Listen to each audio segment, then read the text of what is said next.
Hi, this is Allison from Allison Unzipped, and tonight I'm going to tell you all about my final presentation for my game programming class that I took this semester. So without further ado, let me tell you all about Pinball Masters. The inspiration for this project came from my childhood. I used to play this game on the Nintendo called Pinball Quest, and it was really cool because, as you can see here, it was not just your average everyday pinball game, but you had to battle monsters. Here you had skeletons, here you had wizards. So you would get things in your inventory, and you would, once you got enough points, and you would be able to put a stopper in the middle of your game or on the sides, you know, where the ball usually falls down. So you could put stoppers, and then these creatures that you battled also had weapons, and they would shoot at your flippers, and if they shot your flippers enough times it would freeze them, or sometimes they would completely shoot your flippers away. So my idea for this semester project was to go ahead and create my own pinball game. I have this fantastic idea of this wonderful game I would like to create, and so one of the things I wanted to do was make it have other levels. So it would have wormholes that could take you back and forth between these levels. I wanted to similarly have an inventory of weapons and armor, and be able to fight bosses. And I think it would be really cool to make this large scale RPG with badges and weapons, and well, that was the thought process. When it came down to actuality, we know that I'm a dreamer. And so it was a little overwhelming trying to build this, but I worked in Unity 3D, and I stumbled upon Pushy Pixels, a webcast on YouTube, and what they do is they do Unity games. They build them over the course of a couple episodes, and you can do the walkthrough tutorial with them, or you can just watch, however you prefer.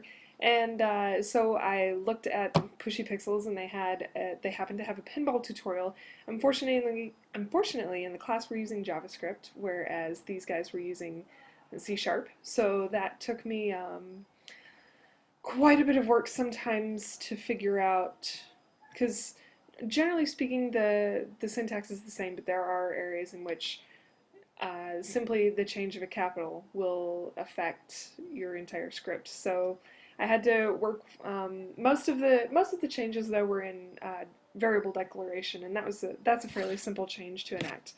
In addition, I got a lot of help from this guy, Eric Gagnon. He was my life support this semester, and props to him. So I hope you guys check out his game. And without further ado, let me go ahead and pull up what my final project looks like. So the player controls, you start off with 3 balls total, so 2 balls remaining. I've got over here on the left, the top, and the right, I've got drop targets. Here in the middle I've got some bumpers, and these triangle bumpers are also very similar to most pinball games you've seen.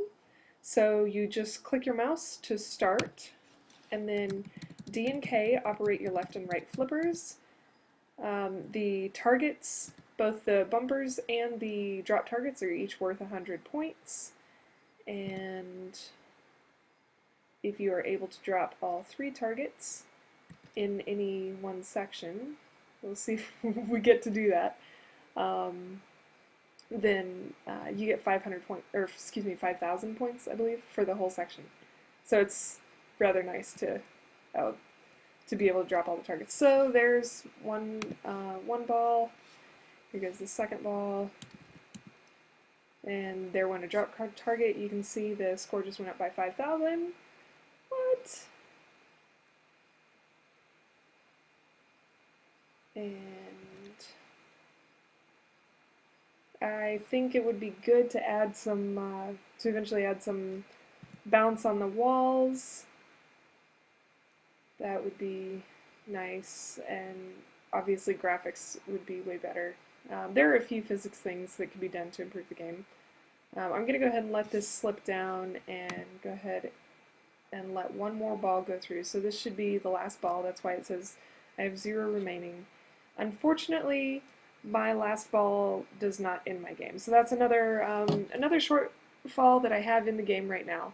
But as we know, software is always work in progress, and here is my work in progress. I hope you guys enjoy.